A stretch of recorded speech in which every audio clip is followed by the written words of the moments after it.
3 minutes rien que pour toi, depuis les monts du Lyonnais, bien belle région. Visitez-la, chers amis. J'aimerais vous parler de 3 choses, et l'apôtre Paul était 1000 fois plus compétent que moi pour en parler. Il a su parler, lui qui était un massacreur de chrétiens, hein, n'oublions pas. C'était un croyant. Il y en a qui disent, oui, mais il n'était pas converti. Peut-être pas dans ces mots-là. Mais en tout cas, il était croyant.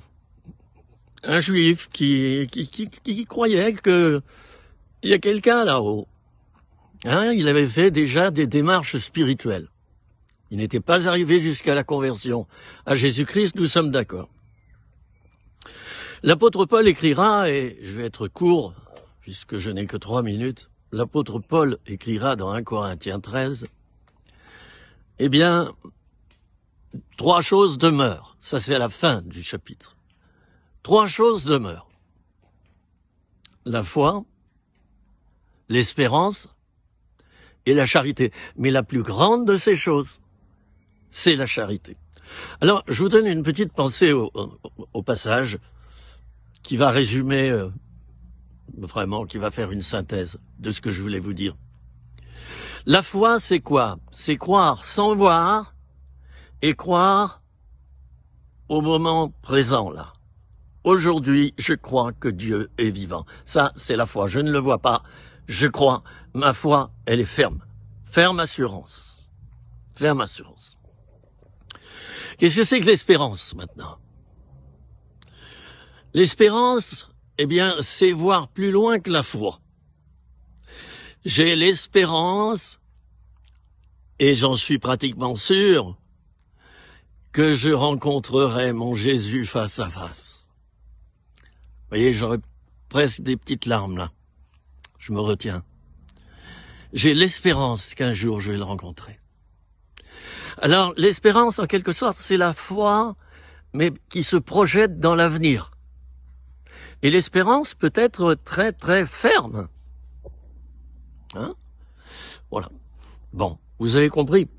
J'espère, hein, dans le retour du Seigneur. C'est pas un manque de foi de dire ça. C'est pas un manque de foi. Hein? J'espère que Jésus revient bientôt. Hein? Ben oui, tu l'espères. T'en es tellement sûr, mais tu passes à un degré supérieur, c'est-à-dire que tu l'espères. Tu l'espères d'une telle manière que ben, tu t'es déjà projeté dedans. Hein. Allez, tiens, je vais te parler un langage très simple.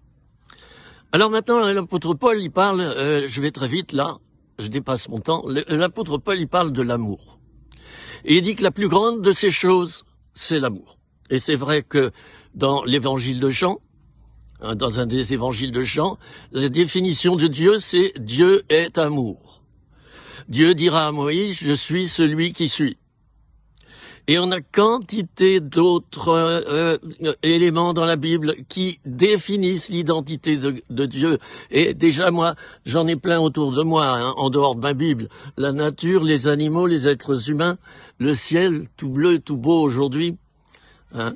Alors, mes amis, la plus grande de ces choses, c'est l'amour.